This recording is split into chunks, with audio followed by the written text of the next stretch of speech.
Ate Agnes. Kanina lang nasa live kita.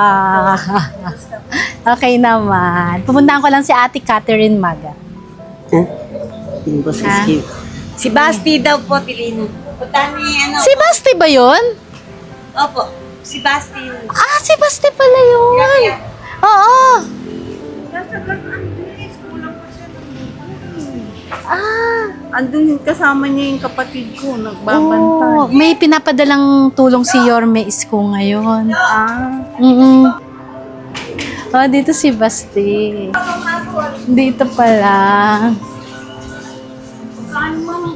Sabihin ko ng tubig sa inyo. Oh, pwede kayong sumulat kay Yorme po, ha? Para tulad nitong ginawa ni Catherine. Dito si Ma'am Apple, pakita mo si Basti. Sa sobrang taas po ng creatinine niyo. Oh, Baba Basti. mo, baba mo. Baba mo yung camera. Basti, may pinapadalang tulong sa'yo si Yorme Isko, ha? Pagaling kang mabuti. Tignan mo yung sobra ni Yorme Isko. Yan, pagaling kang mabuti. Kapit lang, Basti.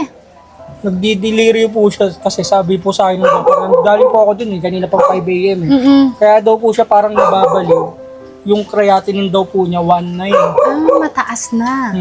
So, tas sinitiskan din po siya kaninang umaga. Wala naman nakita sa... Sabi naman sa amin, mabuti naman walang nakita sa utak niya na umakit ng creatinine. So, tapos, dinialysis siya. Sabi niya, pag umokay yan, tas sa Tuesday, dinialysis ulit, magiging okay ulit yan kasi bababa na yung pati yung hemoglobin niya tataas. Kaya parang medyo iba yung ano.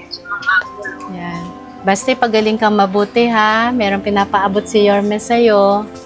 Kapit lang, ha? Kasi hindi na po siya nakakapagsalita. Puro In Jesus' ungol na lang. name. Amen.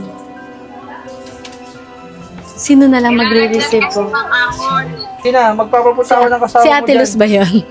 Yung kasama. Lola Luz, si Ma'am Apple, oh. Hello! Ingat! Ako na mamatay dito eh, sa ako. Ay, hindi yan. Kasi pinapay ko yung kamay ko eh, ang lakas-lakas. Kasi nga wala nga sa sarili, Kaya, Basta relax lang po, ha? sige na, magpapapunta ako dyan ng kasama mo. Yes, ingat. Pinapaabot ni Yorme Thank you po. Isko para kay Basti. Maraming salamat po. Yan. Ingat kayo, ha? Maraming salamat po. Malaking tulong po to lalo na po sa katulad namin na kapos sa pambayad sa ospital. Tsaka yung maluba po yung sakit ng kapatid namin. So, hindi po basta-basta yung bayarin din po. Isang ospital siya ngayon. Sagat po, wala naman pong binabayaran. Pero yung mga syempre, expenses opo, pa din, panggas iba pa po din. araw-araw. Tulad po nung dugo, hindi man po lagi available. Nag-avail po kami sa Red Cross. Ganun po. Eh, magkano rin po yung dugo. Abot ko naman para kay Basti, ha? Alam mo, hindi ko alam na si Catherine at si Basti ay isa. Kasi si Basti ang kilala ko. Ano si Basti? Oo. Gulat ako. Thank you po, sir. Salamat po, ma'am. Maraming Yes salamat naman. po. Sobra. Oo, Maraming ha? salamat.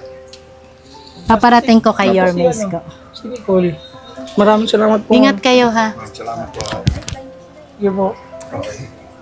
Ay, o, diba? Ma'am, Thank you po. Thank you po. Salamat po. Ingat kayo. Sakto na sa ospital yung pasyente na aabutan natin ng tulong. Bye-bye, sis. Tapos na maglaba? Madami pa, ilang batch pa na. Ingat, ingat.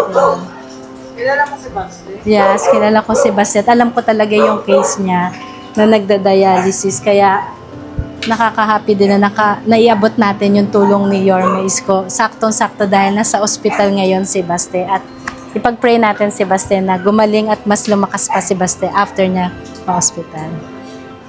Thank you, Mai.